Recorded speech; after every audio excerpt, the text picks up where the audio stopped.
हिरे असतात, मोती असतात, सोनं असतं, चांदी असते, अजून काही मौल्यवान गोष्टी असतात.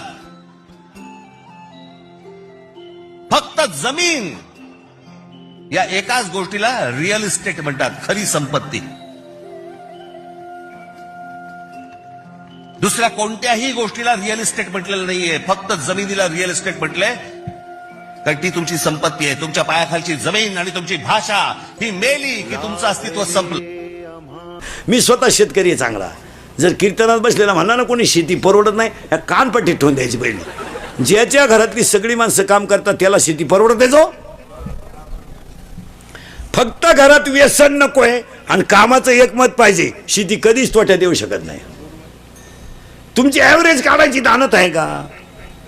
एकर मध्ये 1500 जाळ्या काढा तुम्ही, 100 रुपयाने टमाटे जाऊ द्या. 1.5 लाख रुपयाचे टमाटे झाले. लाख खर्च, 1.25 लाख, 25 तर फीट झाले. मग तुम्ही 500 जाळ्यांवर जर धाब्याची उधारी 900 जाळ्यांची करता, तारी इकून मरतो का तू? असं कुठं जमल?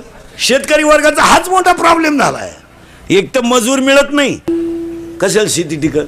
वारंवार त्याच जमिनीत तेच पीक. 2, 100% शेतकरी तणनाशक वापरतो. टाटा मेट्री, निराया कत्तर, राऊंडअप, गोल, M45, M35, अविनाश. बरं काही काही औषधं इतके पॉवरफुल आहे महाराज, माणूस बांधाला औषध मारून गावात जाईपर्यंत बांध जळवते माझं. आणि जिथं तुम्ही औषध मारता ती जागा फुसफुशीत वेळ राहते पहा कधी बी. मग आता त्याच्यामुळे जमिनीतले क्षार जात नसतील का?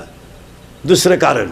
तिसरं कारण, शेतकरी जर पाणी भरायला गेला, वाफ्याला वास नष्ट होत नाही, फोडूनच भरितो त्याला, त्याच्या पिकाला लागत नाही त्याच्यापेक्षा जास्त पाणी.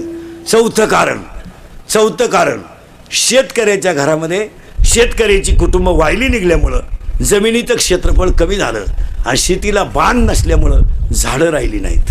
आणि बांधाला झाडं नसल्यामुळं पिकाला कार्बन डायऑक्साईड आणि ऑक्सिजन मिळतच नाही. याच्यावर तुमचं मत काय?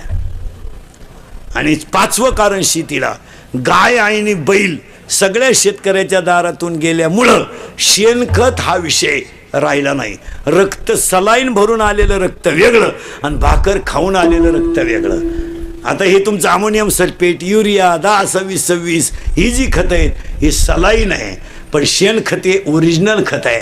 शेतकऱ्याच्या घरात शेतीला शेणखतच नाही, ठेवायचंच नाही.